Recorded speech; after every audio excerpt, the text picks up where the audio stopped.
Hello అండి, welcome back to my channel. ఈరోజు నేను మీకు boiled egg fry recipe introduce చేయబోతున్నాను. ఇది చాలా టేస్టీగా ఉంటుంది and at the same time చాలా సింపుల్గా కూడా చేసేసుకోవచ్చు. ఒకసారి మీరు దీన్ని ట్రై చేసేసేయండి. ముందుగా నేనైతే 4 ఎగ్స్ తీసుకున్నాను.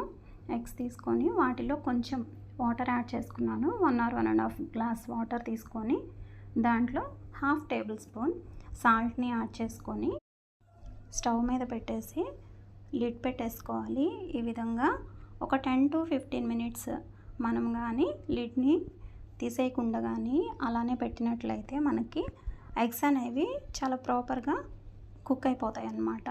సో ఈ విధంగా ఎగ్స్ మొత్తాన్ని కుక్ చేసుకున్న తర్వాత మనం దాంట్లో ఎక్సెస్ వాటర్ ఉంటుంది కదా, దాన్ని వంపేసేయాలి. ఈ ఎక్సెస్ వాటర్ని వంపేసిన తర్వాత ఎగ్స్ పైన ఉన్న పొట్టు మొత్తాన్ని తీసేసుకోవాలన్నమాట.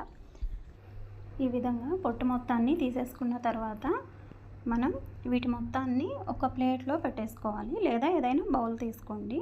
ఈ విధంగా పెట్టేసుకున్న తర్వాత ఒక నైఫ్ తీసుకోవాలండి మనం.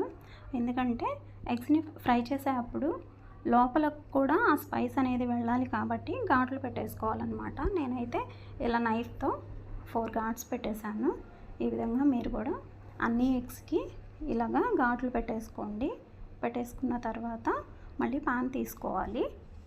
పాన్ తీసుకొని పాన్ కొంచెం వేడొచ్చిన తర్వాత మనం ఒక 2 టేబుల్ స్పూన్స్ ఆయిల్ని వేసేసుకోవాలి. దీనికి ఎక్కువ ఆయిల్ పట్టదండి, కొంచెం ఆయిల్ అయితే సరిపోతుంది. ఆయిల్ హీట్ అయ్యాక 1/2 టేబుల్ స్పూన్ పసుపుని యాడ్ చేసుకుందాం.